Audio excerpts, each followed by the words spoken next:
हार जीत, ये सब जो द्वंद्वी जोड़े मिलते हैं, ये भी तुमको अंदर में परेशान करते हैं, ये भी तुमको अंदर में दुखी करेंगे। पर जिसने मृत्यु को ही क्रॉस कर दिया, नो डेथ, जो इतनी वाणी चल रही है, तुम लोग अंदर में तैयार हो रहे हो, अंदर में कह सकते हो देयर इज नो डेथ। अगर घर में तुम्हारे कोई बात आ जाए, तुम फोन करके हाथ तो तुम्हारा नहीं कांपे, हम आपको क्या बताएं, कल ना रात में ऐसा ऐसा ऐसा ऐसा ऐसा ऐसा हो गया, हाथ पैर तुम्हारे कांपने लगते हैं, सोच करके ही हाथ पैर कांपते हैं। क्यों नहीं बोलते हो, ज्योति ज्योत समा गया। मेरा भगवान बता रहे थे नारायणी भगवान के लिए, वे जैसे ही शांता भगवान का शरीर शांत हुआ, फोन आया शाम को 4 बजे, 4:30 बजे। बोला आपको हमने जानबूझ के जल्दी फोन नहीं किया, क्योंकि आप 4:30 बजे नींद से उठते हो, तो इसलिए मैंने जल्दी फोन नहीं किया। 3 बजे इसका शरीर शांत हो गया, खाना खा करके सोई थी, बल्कि खाना नहीं खाया था, नाश्ता करके सो गई थी। उसके बाद में 3 बजे उसको जगाने के लिए गए कि उठो कुछ खाए पिए, तो देखा वो है ही नहीं। बोला ज्योति ज्योत समा गई, शांत में शांत हो गई, न कोई परेशानी, न किसी को आवाज, न किसी को कहना, न कोई सवाल, न कोई जवाब, कुछ भी नहीं। बोला इतनी शांति से उन्होंने बात बताई, इतनी शांति से बात बताई, जैसे ने कोई किसी की यात्रा की बात बताता है कि तैयार होकर के आज वो वहां जा रहा है। मैंने सोचा आपको हम इन्फॉर्म कर दे। हुआ तो रिश्ता घनिष्ठ रिश्ता है, जितने भी 55 साल का रिश्ता, अब उनकी उम्र 55 की रही या 56 की, छोटी थी ये बड़ी थी, तो 55 साल का रिश्ता साथ में, 55 साल का रिश्ता, 55 साल का रहना एक मायना रखता है, बहुत बड़ा मायना रखता है। पर उसी घर में बड़े भाई को थोड़ी प्रॉब्लम भी हुई, उसको हार्ट की प्रॉब्लम भी थी, देख करके वो सहन नहीं कर पाया। मैं हम लोग इतने बड़े बुजुर्ग बैठे हुए, इतने बड़े बड़े लोग बैठे, और ये हम सब में छोटी, सबसे छोटी ये चली गई। तो दादाजी ने बोला आपके घर में इसके पहले किसी की मौत नहीं हुई है? आपकी माँ नहीं है? आपका एक भाई भी था? वो बोला वो भी नहीं है। भाई की एक पत्नी थी? वो बोला वो भी नहीं है। आपके पिताजी? बोला वो भी नहीं। बोला कितने लोग तो आपसे छोटे भी गए ना। क्या मौत कभी किसी को देखती है कि किसकी क्या उम्र है? तो क्या आपने अपनी तैयारी नहीं करी है? बिल्कुल एकदम वहां पर चुप हो गए, जिसकी भी आंख में जरा सा पानी आया भी, क्योंकि जो रहते ही संसार में वो संसारी दृष्टिकोण से देखते हैं, लेकिन जो संसार में रह करके भी उनको आध्यात्मिक दृष्टिकोण से देखते हैं, वो उनके लिए कभी रोएंगे नहीं। अगर रोते हैं तो वो सच्चे नहीं है। तो दादा ने भी वहां पर बोला, जनवरी में जब सत्संग चल रहा था, तो सत्संग के बीच में ये टॉपिक बाई चांस ही निकला, जो आज चला है वो वहां पर शायद यही कैसेट चली होगी, मुझे ध्यान नहीं है कि एक कबीरा नाम हुआ जैसे कोई न रोवनहार। तो दादा ने एकदम से स्पष्ट बोला मैं तुम लोगों से पूछता हूँ अपने लिए, बोला इसके जाने के बाद में तुम तो नहीं रोगे? सदा के आंसू आ सकते हैं, बेशक हमें सदा की नदी बह जाने दो, लेकिन कमी जो एक एहसास होती है वो नहीं होनी चाहिए। हाय अब क्या होगा, अब कैसे चलेगा सत्संग, कैसे चलेगा, लोग कैसे चलेंगे, इतना प्रेम मिलता था, इतनी वाणी मिलती थी, कोई नई बात होगी क्या?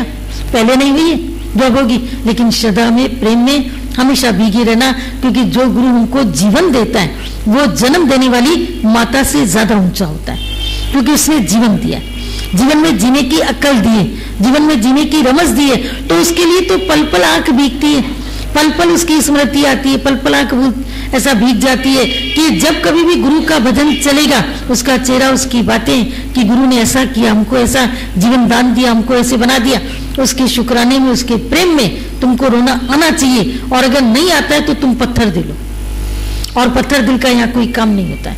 दिल होनी चाहिए यहाँ पर गुरु के प्रेम में, श्रद्धा में दिल होनी चाहिए नरम, कि भजन चले, कोई बात चले और तुम पिघल जाओ कि सच में गुरु ने हमारे जीवन को कितना अपलिफ्ट किया, कितना ऊंचा किया। कोई एक रुमाल उठा के देता है, हम बोलते हैं थैंक यू। कोई हमारे जीवन को उठा देता है, हमें उसके लिए कितना नतमस्तक होना चाहिए, कैसा होना चाहिए। क्योंकि सिकंदर बादशाह और अरस्तु उनके गुरु हैं, सिकंदर उनके शिष्य हैं। सिकंदर ने जीवन में 2 गुरु किए थे, एक अरस्तु और एक डायोजनीस, 2 गुरु थे। कई लोग कहते हैं डायोजनीस इंडिया से लेकर के जाया गया था, ये उनका वो गुरु था।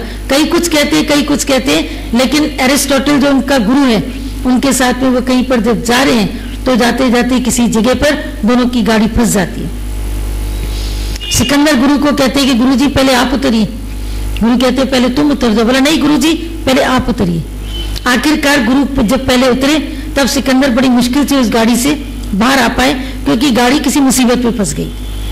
बाद में गुरु ने उससे पूछा कि सिकंदर, वैसे तो पहले तुम उतरते थे, फिर मैं उतरता था, क्योंकि तुम उतर के दरवाजा खोलते थे, फिर मैं उतरता था। आज तुम पहले न उतर करके मुझे उतरने के लिए तुमने क्यों बोला? बोला गुरुजी देखिए गाड़ी कैसे बीच में धंसी हुई है, इसलिए मैंने आज आपको बोला कि आप उतरिए, आपके उतरने से मुझको शांति मिली। बोला अगर तुम्हें कोई तकलीफ होती तो? बोला अगर एक सिकंदर अगर चला भी जाएगा तो एक अरस्तु 100 सिकंदर बना लेगा, लेकिन 100 सिकंदर मिल करके एक अरस्तु को नहीं बना सकते। 100 सिकंदर भी मिल जावे, 1000 सिकंदर भी मिल जावे, तो एक गुरु को 1000 शिष्य मिलके, अरे 1 लाख 2 लाख 10 लाख शिष्य मिल करके एक गुरु का निर्माण वो नहीं कर सकते, एक गुरु की ज्योत को प्रकट नहीं कर सकते हैं, बिल्कुल गुरु के समकक्ष नहीं हो सकते हैं। वो अपनी जगह पे रहेंगे, वो अपनी जगह रहे, लेकिन गुरु अपने जैसे तुम्हारे जैसे, बोला मेरे जैसे न जाने कितनों को जन्म दे देगा, न जाने कितनों को पैदा कर देगा।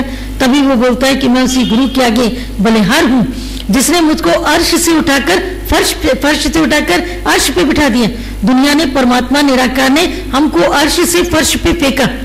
हम तो बड़े आराम से बैठे थे, स्वर्ग में बैठे होंगे या कहीं भी बैठे थे, लेकिन उसी परमात्मा ने हमको, हमारे को कर्म प्राणी बनाकर फर्श के ऊपर, धरती के ऊपर फेंक दिया, दुनिया के भीतर में डाल दिया। लेकिन गुरु फर्श से उठाकर हमको अर्श पे बिठाता है, आसमान पे बिठाता है। अर्श बोलते हैं आसमान को और फर्श बोलते हैं जमीन को। फर्श से उठा करके गुरु अर्श पे हमको बिठा देता है। इससे बढ़ करके गुरु की मेहरबानी, गुरु का प्यार उसके लिए क्या होगा? तो उसके लिए जो रोना होता भी है वो वैसा रोना नहीं होता है जिसमें एक विधवा का रोना होता है, बिलखने वाले का रोना होता है या अनाथ का रोना होता है। उसमें श्रद्धा के आंसू होते हैं जो तुरंत चुप भी हो जाते हैं और सबको शक्ति देते चले जाते हैं। आज भी गीता भगवान का कोई भजन चलता है या गीता भगवान की वाणी चलती है, हम देखते हैं मीरा भगवान की आंख से टप टप आंसू निकलते हैं, टप टप निकलते हैं। ये नहीं कि कम निकलते, टप टप निकलते हैं, पहुंचते हुए नजर आते हैं। दादा जी की आंख भी तुरंत भर आती है जैसे गीता भगवान की कोई बात होती है, वाणी चलती है, कोई ऐसा भजन, कोई ऐसा सीन, कभी ऐसा माहौल कभी कभी जब क्रिएट हो जाता है जिसमें केवल गुरु की वाणी, गुरु की बातें चलती हैं, तो क्या दिल उसके बीच में भीगता नहीं या भीगना नहीं चाहिए? पर तुरंत क्या लगता है, शरीर थोड़ी, मेरा गुरु कोई शरीर थोड़ी, वो तो मुझको शक्ति रूप में प्राप्त है। जैसे भी चाहे मानसिक गुरु, आध्यात्मिक गुरु, गुरु के तो 3 रूप बोले गए। स्थूल रूप में तो गुरु हमारे सामने जो पंच तत्व का पुतला है, 2 भुजाधारी है, चलता फिरता नजर आता है, हमें ज्ञान देता नजर आता है, बात करता, हंसता मुस्कुराता नजर आता है। मानसिक गुरु, जब तुम सत्संग से घर चले जाते हो तो तुम्हारा कौन सा गुरु तुमको सचेत करता है कि तुम क्रोध कर रहे हो पर तुम गलत कर रहे हो? कौन सा गुरु है? ये मानसिक गुरु, ये अंदर बैठा रहता है, मन के अंदर बैठा रहता है और ये मन से कभी भी जीवित हो जाता है। बाहर के गुरु के पास तो तुमको जाना पड़ता है, जब जाओगे तब, लेकिन मन का गुरु कब जीवित हो जाए इसका कोई पता नहीं। वो कब जीवित होकर के तुमको सचेत करता है, हिलाता है, डुलाता है, तुमको झंझोड़ता है और तुमको बाहर क्यों लेकर के आता है।